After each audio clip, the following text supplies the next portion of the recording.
Les malheurs de Sophie, livre de Comtesse de Ségur. 1.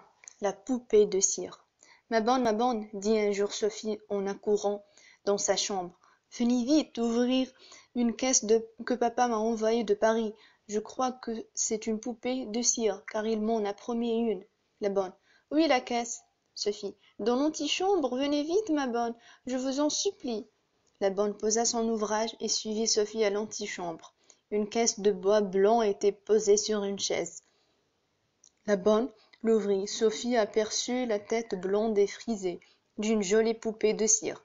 Elle poussa un cri de joie et voulut saisir la poupée, qui était encore couverte d'un papier d'emballage. La bonne. Prenez garde, ne tirez pas encore, vous allez tout casser. La poupée tient par des cordons. Sophie. Cassez-les, arrachez-les, vite ma bonne, que j'ai ma poupée. La bonne, au lieu de tirer et d'arracher, prit ses ciseaux, coupa les cordons, enleva les papiers, et Sophie put prendre la plus jolie poupée qu'elle eût jamais vue. Les joues étaient roses, avec de petites fossettes, les yeux bleus et brillants, le cou, la poitrine, les bras en cire, charmants et potelés. La toilette était très simple. Une robe de percale festonnée, une ceinture bleue, des bas de coton et des bordequins noirs en peau vernie. Sophie l'embrassa plus de 20 fois, et la tenant dans ses bras, elle se mit à sauter et à danser. Son cousin Paul, qui avait 5 ans et qui était en visite chez Sophie, accourut aux cris de joie qu'elle poussait. Paul, regarde quelle jolie poupée m'a envoyée papa, s'écria Sophie. Paul, donne-la-moi que je la vois mieux. Sophie, non, tu la casserais. Paul, je t'assure que j'y prendrai bien garde, je te la rendrai tout de suite. Sophie donna la poupée à son cousin en lui recommandant encore de prendre bien garde de la faire tomber. Paul la retourna, la regarda de tous les côtés, puis la remit à Sophie en secouant la tête. Sophie, pourquoi secoues-tu la tête? Paul, parce que cette poupée n'est pas solide, je crains que tu ne la casses. Sophie, oh, sois tranquille, je vais la soigner tant que je ne la casserai jamais. Je vais demander à ma maman d'inviter Camille et Madeleine à déjeuner avec nous, pour leur faire voir ma jolie poupée. Paul, elles te la casseront? Sophie, non, elles sont trop bonnes pour me faire de la peine en cassant ma pauvre poupée. Le lendemain, Sophie peigna et habilla sa poupée parce que ses amis devaient venir. En habillant, elle la trouva pâle. Peut-être, dit-elle, a-t-elle froid? Ses pieds sont glacés, je vais la mettre un peu au soleil pour que mes amis voient que j'en ai bien soin et que je ne la tiens bien chaudement. Sophie alla porter la poupée au soleil sur la fenêtre du salon. Que fais-tu à la fenêtre, Sophie? Lui demanda sa maman. Sophie, je veux réchauffer ma poupée, maman. Elle a très froid.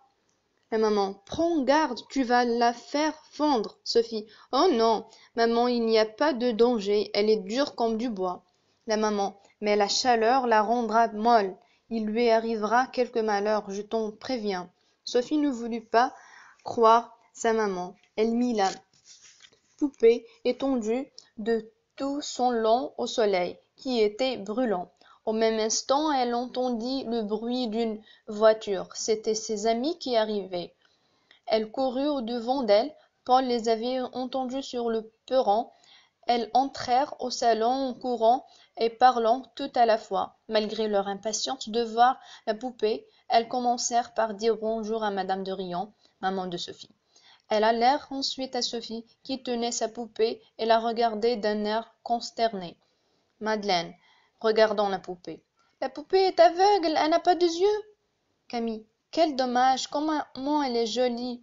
Madeleine, mais comment est-elle devenue aveugle? Elle devait avoir des yeux. Sophie ne disait rien. Elle regardait la poupée et pleurait. Madame de Rion, je t'avais dit, Sophie, qu'il arriverait un malheur à ta poupée si tu t'obstinais à la mettre au soleil. Heureusement que la figure et les bras n'ont pas eu le temps de fondre. Voyons, ne pleure pas. Je suis très habile médecin. Je pourrais peut-être lui rendre ses yeux. Sophie pleurant. C'est impossible, maman, il n'y a plus Madame de Rion prit la poupée en souriant et la secoua un peu. On entendit comme quelque chose qui roulait dans la tête. Ce sont les yeux qui font le bruit que tu entends, dit Madame de Rion. La cire a fondu autour des yeux, et ils sont tombés, mais je tâcherai de les ravoir. Déshabillez la poupée, mes enfants, pendant que je préparerai mes instruments. Aussitôt Paul et les 3 petites filles se précipitèrent sur la poupée pour la déshabiller. Sophie ne pleurait plus. Elle entendait avec impatience ce qui allait arriver. La maman revint, prit ses ciseaux, détacha le corps cousu à la poitrine, les yeux qui étaient dans la tête tombèrent sur les genoux. Elle les prit avec les pinces, les replaça où ils devaient être, et pour les empêcher de tomber encore, elle coula dans la tête et sur la place où étaient les yeux de la cire fondue, qu'elle avait apportée dans une petite casserole.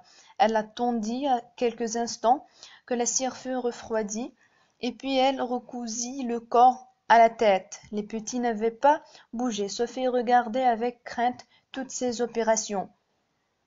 Elle avait peur que ce ne fût pas bien, mais quand elle vit sa poupée recommandée et aussi jolie qu'auparavant, elle sauta au cou de sa maman et l'embrassa 10 fois. « Merci, ma chère maman, disait-elle. Merci une autre fois, je vous écouterai bien sûr. » On rhabilla bien vite la poupée, on l'assit sur un petit fauteuil et l'on emmena promener en triomphe en chantant « Vive maman, de Bizet, de la Mange, vive maman, elle est notre bon ange. » La poupée vécut très longtemps, bien soignée, bien aimée, mais petit à petit elle perdait ses charmes. Voici comment. Un jour Sophie pensa qu'il était bon de laver les poupées, puisqu'on lavait les enfants. Elle prit de l'eau, une éponge, du savon et se mit à débarbouiller sa poupée. Elle la débarbouilla si bien qu'elle lui enleva toutes ses couleurs, les joues, les lèvres de vert pâle, comme si elle était malade, et restèrent toujours sans couleur. Sophie pleura, mais la poupée resta pâle. Un autre jour, Sophie pensa qu'il fallait lui friser les cheveux. Elle lui mit donc des papillotes.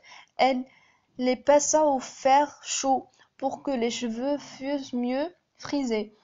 Quand elle lui ôta ses papillotes, les cheveux restèrent dedans. Le fer était trop chaud. Sophie a été brûlée les cheveux de sa poupée, qui était chauve. Sophie pleura, mais la poupée resta chauve. Un autre jour, encore Sophie, qui s'occupait beaucoup de l'éducation de sa poupée, voulut lui apprendre à faire des tours de force. Elle la suspendit par les bras à une ficelle. La poupée, qui ne tenait pas bien, tomba et se cassa un bras. La maman essaya de la raccommoder, mais comme il manquait des morceaux, il fallut chauffer beaucoup la cire, et le bras resta plus court que l'autre. Sophie pleura, mais le bras resta plus court. Une autre fois, Sophie songea qu'un bain de pieds serait très utile à sa poupée, puisque les grandes personnes en prenaient. Elle versa de l'eau bouillante dans un petit seau et plongea les pieds de la poupée, et quand elle la retira, les pieds s'étaient fondus et étaient dans le seau. Sophie pleura, mais la poupée resta sans jambes. Depuis tous ces malheurs, Sophie n'aimait plus sa poupée, qui était devenue affreuse, et dont ses amis se moquaient. Enfin, un dernier jour, Sophie voulut lui apprendre à grimper aux arbres. Elle la fit monter sur une branche, la fit asseoir, mais la poupée, qui se tenait pas bien, tomba, sa tête frappa contre des pierres et se cassa en 100 morceaux. Sophie ne pleura pas, mais elle invita ses amis à venir enterrer sa poupée.